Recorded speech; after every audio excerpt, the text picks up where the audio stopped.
Мэргэжлийн зэргийн материалаа бүрдүүлж байгаа багш нарт хэрэг болох болов уу гэсний үүднээс энэхүү зүйлийг бэлтгэлээ. Юун түрүүнд хийсэн ажлуудаа дид шалгууруудад тохируулан хуваарлж ангилсан. Дид шалгуур тус бүрээр фолдер үүсгэн их бэлтгэлээ боловсруулсан. Тухайн ажлын гүйцэтгэл үр дүнг нотлох баримтуудаа цуглуулж эмхэлсэн.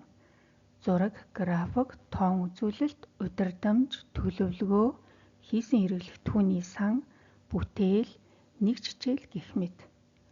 Өөрийн үйл ажиллагааг орон нутгийн болон сургуулийн мэдээллийн сангаас баталгаажуулахдаа их сурвалжийг дурдсан. Баримт тодорхой тоон утга, үр дүн, дүгнэлт бүхий хүснэгтэн бичвэрийг голлосон.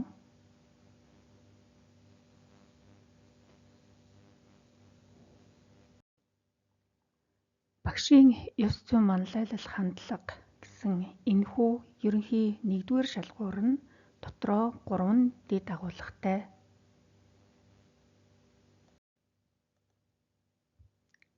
Нэгдүгээр дэд агуулга хариуцлагатай шударга, хамт олон суралцагч, эцгэх, асран хамгаалагч, харгалзан дэмжигчтэй эерэг харилцаатай суралцагчдын ялгаатай байдлыг хүлээн зөвшөөрч бүх суралцагчдад ижил тэгш ханддаг байх гэсэн шалгуур байна. Энд эцгэх асран хамгаалагчийн суралцагчдын хамт олонны сэтгэл ханамжийн судалгааг аваад дүгнэлт гаргасан.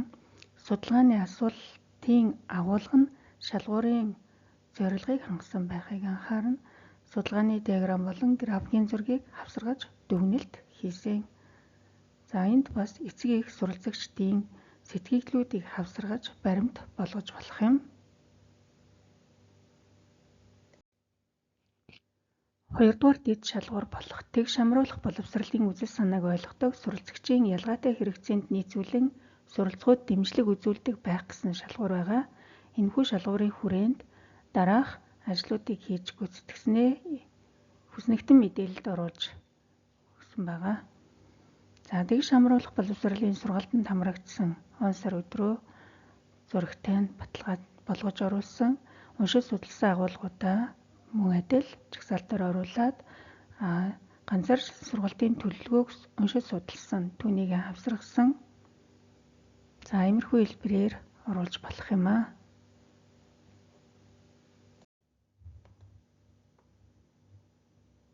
Нэгдүгээр ерөнхий шалгуурын 3 дугаар дэд шалгуур сургуулийн алсын хараа эрхэм зорилтыг хэрэгжүүлэхэд хувь нэмэр оруулдаг байх.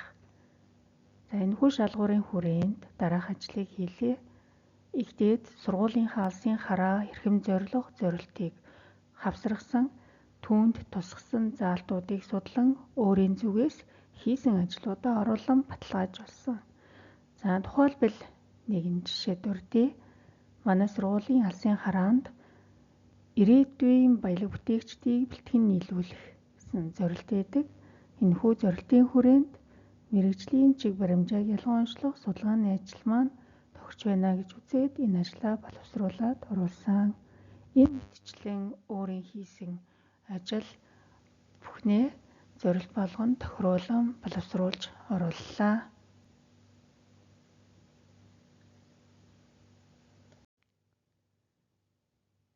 Хоёрдугаар ерөнхий шалгуур сургалтын хөтөлбөрийн хэрэгжилт арга зүй. Энэ шалгуур нь дотроо 6 дэд шалгууртай.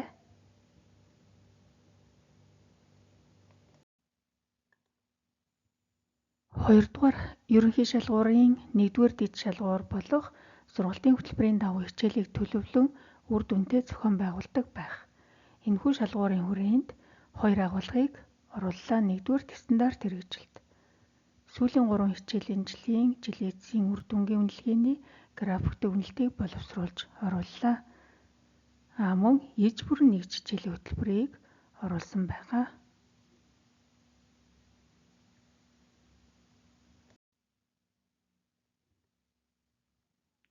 За жишээ нь монгол хэлний хичээлийн сүүлийн 3 жилийн харьцуулсан хүснэгт график дүгнэлтийг харуулж байна.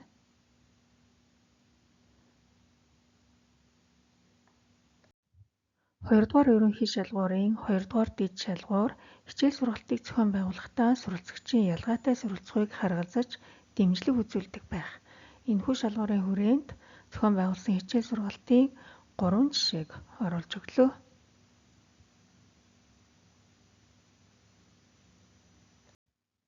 Жишээ нь 9-р ерхий шалгалтад бэлтгэх давтлагыг хибрид хэлбэрээр зохион байгуулсан ажлын үр дүн гэдэг. Шалгуурт бол хамгийн чухал нь онцлог ялгаатай суралцахуйг дэмжих гэж зааж өгсөн байгаа. Түүнд үндэслээд энэхүү сургалтыг зохион байгуулсан ажлын үр дүнгээ оруулж өглөө. Онцлог ялгаатай суралцах нь юу юм бэ гэдгийг онцолж өгөөд хамрах хугацаа, хамрах хүрээ, хүрсэн үр дүн, дүгнэлтээ, түүнийхээ баримт нотлогоо, зураг, графикийг оруулж өгсөн.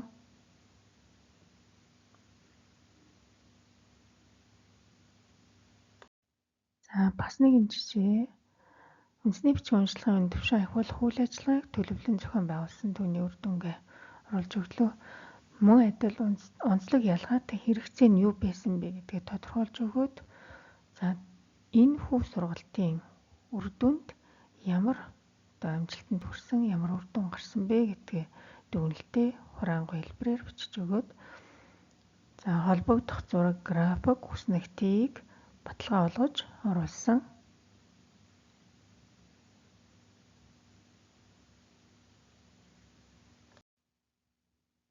Энэхүү шалгуурын хүрээнд нэг оруулсан ажил бол тухайлбал суралцагчийн ялгаатай суралцахуйг харгалзаж дэмжлэг үзүүлэх арга зүй бүхий ижбэр нэг жижээлийн жишээ. Нэг жижээлийг оруулсан байгаа. Нэг жижээл маань ямар бүтцтэй вэ гэхээр онцлогооны хэсэг, төлөвлөлт арга зүйн хэсэг, үнэлгээний хэсэг, хэрэглэгдэхүүний хэсэг гэсэн бүтцтэй. Эдгээр бүх элементүүдийг бүгдийг авсаргасан.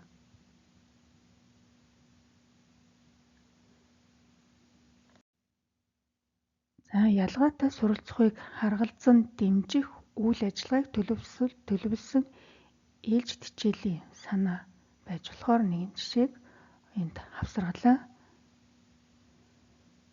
Энд ялгаатай байдлыг 3 түвшнээр нь ангилсан байна. Түвшин бүр тохирсон сурагчийн үйл ажиллагааг төлөвлөөд багш 3 ийм хэсэг бүлэгт үйл ажиллагаагаа чиглүүлж байхаар төлөвлөсөн байгаа.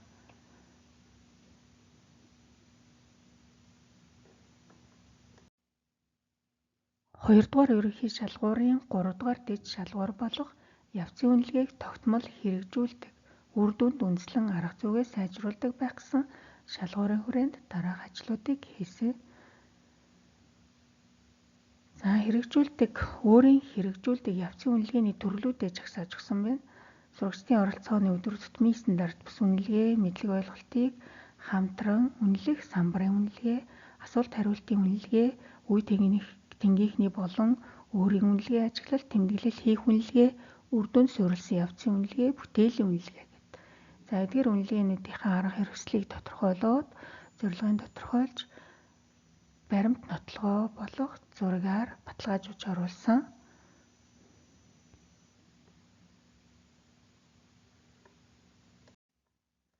Тухайлбал өөрийн хувийн журналын нэг ангийнхаа журналын зургийг дарж энд оруулсан байна. Тэгээд энд онцлог үнэлгээ, хөндлөнгийн шалгалтын үнэлгээ, үр дүнгийн үнэлгээний харьцуулсан графикийг журнал дээр ингэж боловсруулж бичээд түүндээ дүгнэлт хийгээд цаашид яах, хэрхэн ямар арга хэмжээ үйл ажиллагаа төлөвлөхөө анхаарах зүйлүүдээ ингэж дүгнэж бичдэг байгаа. Энэ бол хувийн журналын нэг хэсэг юм.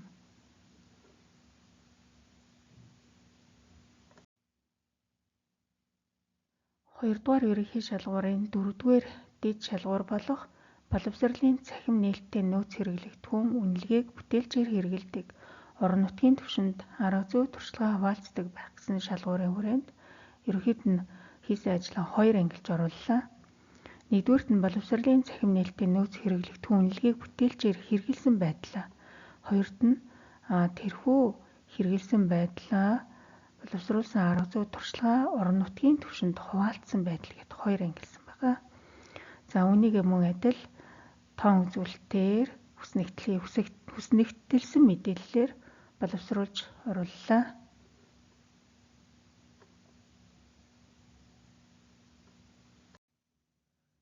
За тухайлбал боловсролын цахим нээлтийн нөөц хэрэглэх түүнлэгийг бүтээлж хэрэгэлсэн байдал гэдэг. За энд өөрийн хэрэгэлтийг үнэлгээний хэлбэр цахим нээлтийн нөөц хэрэглэх түүнүүдэд жагсааж бичээд тэдгээрийн хамрах хугацаа, хэзээ ашигласан, за ямар платформ, аппликейшн, сайтыг ашигласан бэ гэдгээ тодорхойлж бичээд за үнийг ашигласны үр дүн гэдэг үнэлтийг бичээд холбогдох зураг, баримт, нотлохыг авсаргасан.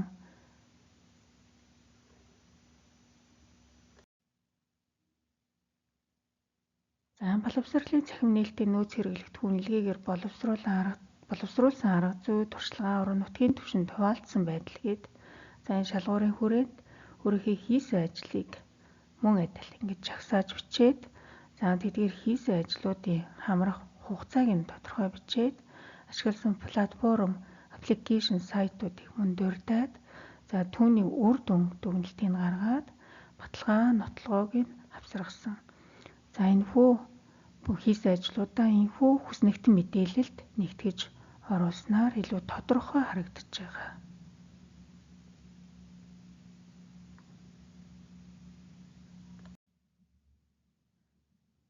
Хоёрдугаар ерөнхий шалгуурын 5 дугаар дэд шалгуур болох сургалтын нөөц хэрэглэх түүнийг суралцагчдын ялгаатай хэрэгцээнд тохируулан хийж хичээл сургалтын үйл ажиллагаанд үр дүнтэй ашигладаг байх гэсэн шалгуурын хүрээнд дараах 2 агуулгыг багтаалаа. За боловсруулсан хэрэглэх түүнүүдэд цахим хэрэглэх түүн, бит хэрэглэх түүн гэж ангилаад тус бүрд нь нэг бүрчлэн жагсааж бичээд түүнийхээ тоо хэмжээг нь тодорхойлж хүснэгтэн мэдээлэлд оруулж өглөө.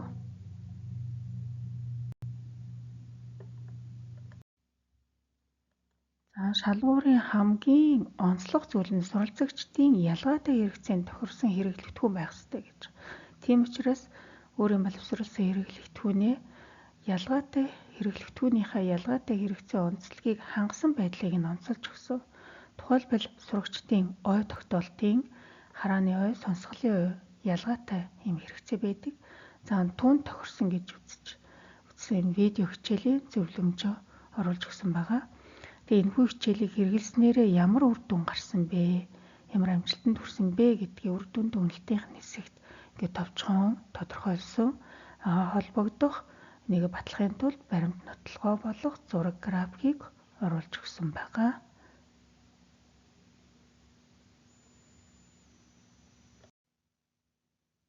За мөн адил нөгөө бит хэрэглэгдэхүүн маань сурагчдын ялгаатай хэрэгцээнд тохирсон байна уу гэдгээ бас тодорхойлж өгсөн. За тухайлбал үндэсний бичиг унших бичих чадвар ялгаатай хэрэгцээ байгаа. За энд ийм хэрэглэгдэхүүнүүдийг боловсруулсан гэдэг түүнийг жагсааж бичээд за эдгээр хэрэглэгдэхүүнийг хэрэглэснээр ямар үр дүнд хүрсэн бэ гэдгээ тоон болон одоо судалгааны сургуулийн мэдээллийн сангийн мэдээлэлд үндэслээд оруулсан байгаа. За гэх мэтчлэн ингээд ялгаатай хэрэгцээ онцлогийг хангасан нийцсэн бит хэрэглэгдэхүүнүүдэд ингээд жагсааж бичсэн.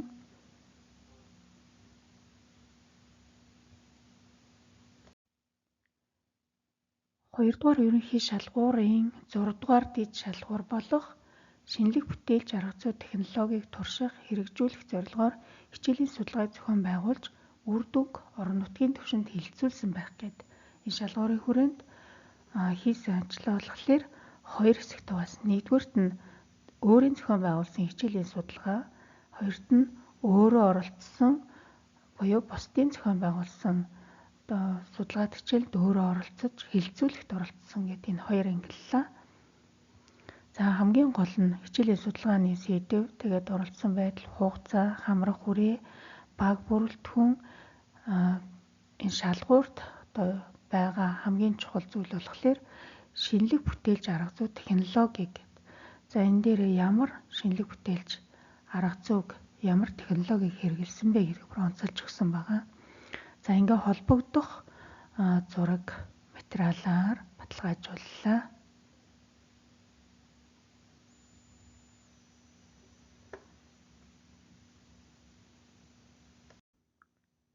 За энэхүү шалгуурын хүрээнд боловсруулсан зүйлээ оруулахдаа ямар материалыг авсаргасан бэ гэхээр дүүргийн мэрэгжлийн хөгжлийн бүлгийн сарын ажлын төлөвлөгөөнд өөрийн зохион байгуулах хичээлийн судалгаагаа тусгуулсан байх.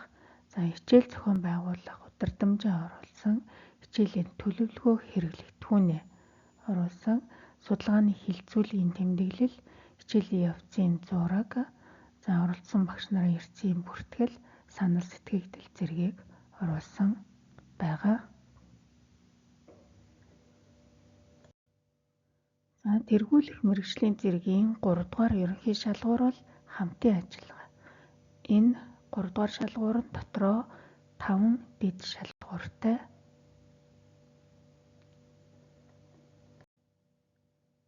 За 3 дугаар ерөнхий шалгуурын 1-р дэд шалгуур мэргэжлийн багш нарын бүлэг багийн үйл ажиллагаанд идэвхтэй оролцдог байх гэдэг. Энэ шалгуурын хүрээнд хийсэн ажлаа 4 ангилж оруулсан.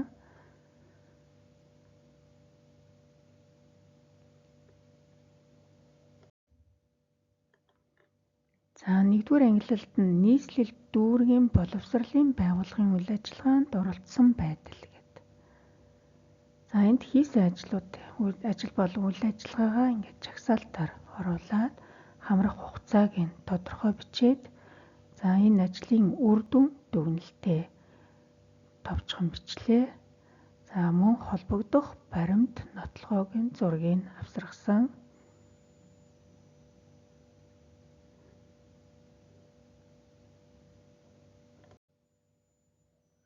За 2-дугаар ангилалд нь дүүргийн мэргэжлийн хөгжлийн бүлгийн үйл ажиллагаанд оролцсон байдал гэдэг.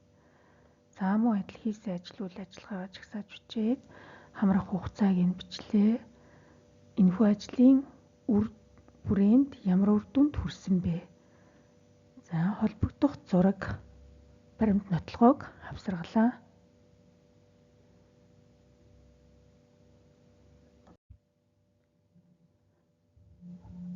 За 3 дугаар ангилалд сургуулийн мэргэжлийн хөгжлийн бүлгийн үйл ажиллагаанд оролцсон байдал. За хийсэн үйл ажиллагаагаа жагсааж бичээд хамрах хугацаа, тухайн ажлын үр дүн дүгнэлттэй, за тухайн ажлын баримт нотлогоо болох зургуудыг авсаргаж оруулсан.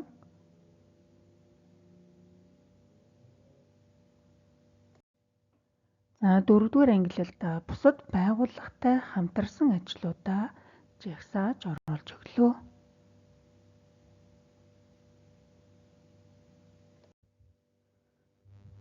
Гуравдугаар ерөнхий шалгуурын 2-дугаар дэд шалгуур бол хүүхдийн эрхийг хамгаалах, суралцагчдын хөгжил төлөвшлийг дэмжих, үе тэнгийн дээрлэхэлд гадуурхал, хорт зуршил, гэмт хэрэгээс урьдчилан сэргийлэхэд багш, эцэг эх, асар хамгаалагчтай хамтран ажилдаг байх. За энэ шалгуурын хүрээнд дараах ажлуудыг хийснээ оруулсан. За гэр бүлийн зүгээс хүүхдэд дэмжих хэрэг, мэдээлэл авах хэрэг, хүүхдийн үзэл бодлыг хүндэтгэх хэрэг, хүчирхийллээс хамгаалуулах хэрэг, эрүүл мэнд, ус, хоол, хүнс, хүрээлэн буй орчинд эрүүл аюулгүй байх хэрэг, хүүхдийн чадварыг бүрэн төгс хөгжүүлэх хэрэг, амрах, тоглох, соёл урлагийн арга хэмжээнд оролцох хэрэг гэсэн. Гэх мэт хүүхдийн эрхийн конвенцийн дээрх 7 заалтын хүрээнд өөрийн хийсэн ажлаа үнэлж дүгнэж оруулсан.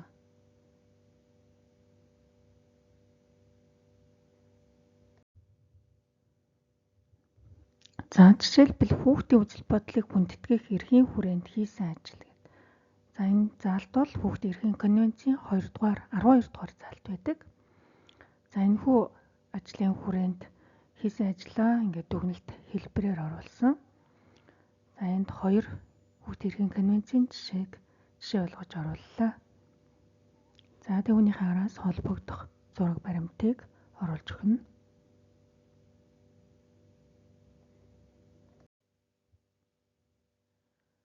Ерөнхий 3 дугаар шалгуурын 3 дугаар дэд шалгуур болох сургууль хамт олонний тулгамдсан асуудлыг шийдвэрлэхэд идэвх санаачлагтай оролцдог байх гэд.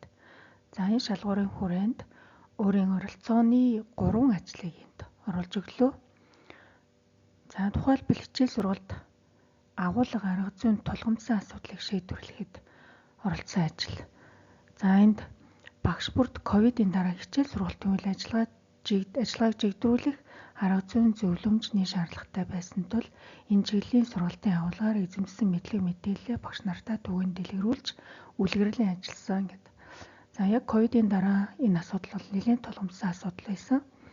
За нийслэлийн боловсролын газраас сургагч багш бэлтгэх дөрвөлжилсэн сургалтанд хамрагдаад энэ чиглэлээр хичээл сургалтын төлөвлөгөөг хэрхэн хийх вэ, хичээлийг хэрхэн зохион байгуулах вэ гэдэг арга зүйг бас мэргэжлийнхаа багш нарт зөвлөн тусалж ажилласан байгаа. За гих жишээ нэ.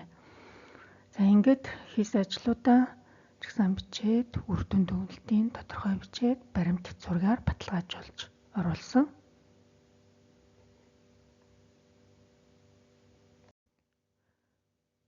Гуравдугаар ерөнхий шалгуурын 4 дахь дэд шалгуур сургалтын чанар үр дүн сайжруулахад бусад багш нартай хамтран ажиллаж арга зүй туршлагаа сургууль бүсийн түвшинд хуваалцдаг байх гэдэг энэ шалгуурын хүрээнд хийсэн зохион байгуулсан сургалт болон ажлаа ерөнхийд нь 2 ангилж бичлээ.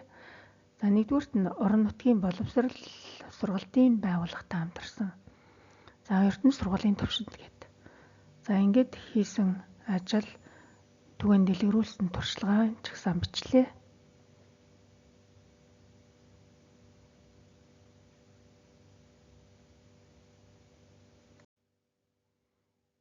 За дээрх ажлаа задлж хүснэгтэн мэдээллээр оруулсан. За орон нутгийн боловсрол сургалтын байгууллагатай хамтарсан ажил гэдэг. За ажлуудаа ингэж чагсааж бичээд ямар арга зүй, ямар туршлагыг хэрэгжүүлсэн, түгээн дэлгэрүүлсэн, түүнийхэн зорилгыг хэрхэн зохион байгуулсан, ямар хүрээг хамарсан, хизээ болсон гэд тухайн үйл ажиллагаа, тухайн зохион байгуулсан сургалтынхаа зургийг баталгаажуулан оруулсан.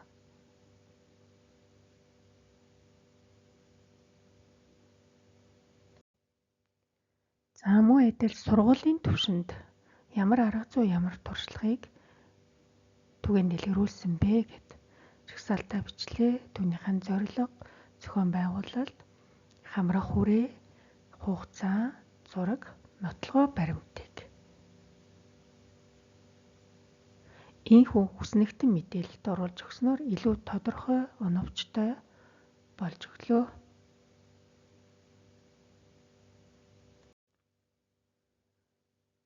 Гуравдугаар ерөнхий шалгуурын 5 дугаар дэд шалгуур болох хүүхдийн авьяас чадвар хөгжих хэрэгцээг судалж илрүүлэн хөгжүүлэх үйл ажиллагааг санаачлан зохион байгуулдаг байх гэсэн шалгуур байгаа. За энэхүү шалгуурын хүрээнд судалж хөгжүүлсэн чиглэл гэдэг жагсааж өгöd. Хүүхдийн хөгжих хэрэгцээг судалж илрүүлэн зөвлөн тулсан байдал, хүүхдийн авьяасыг судалж илрүүлэн хөгжүүлсэн байдал, хүүхдийн чадварыг судалж илрүүлэн хөгжүүлсэн байдал гэж ангилж бүлэг болгож хуваагаад тэр ажлынхаа хүрээнд тэр ажлынхаа үр дүнд ямар үр дүн гарсан гэдгээ дүгнэж бичээд холбогдох зураггаар нь нотолж хүснэгтэн мэдээлэлд оруулж өглөө.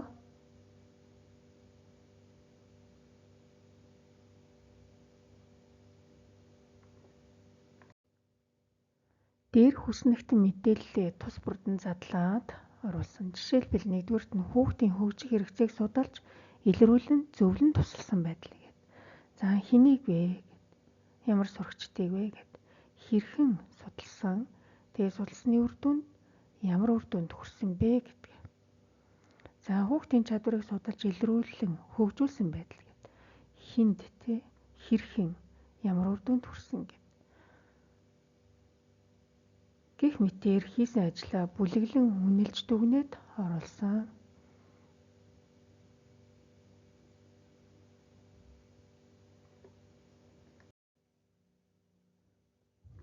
За ингээд багш нартаа санаа өгөх зорилгоор шалгуур бүрийн зөвхөн хүснэгтэн мэдээллийг иш татаж орууллаа. Холбогдох баримт, нотлогоо, зураг, сэлт, тайлбар, тодтголыг бүрэн оруулах боломжгүй билээ. За ингээ багш нартай амжилт хүсье.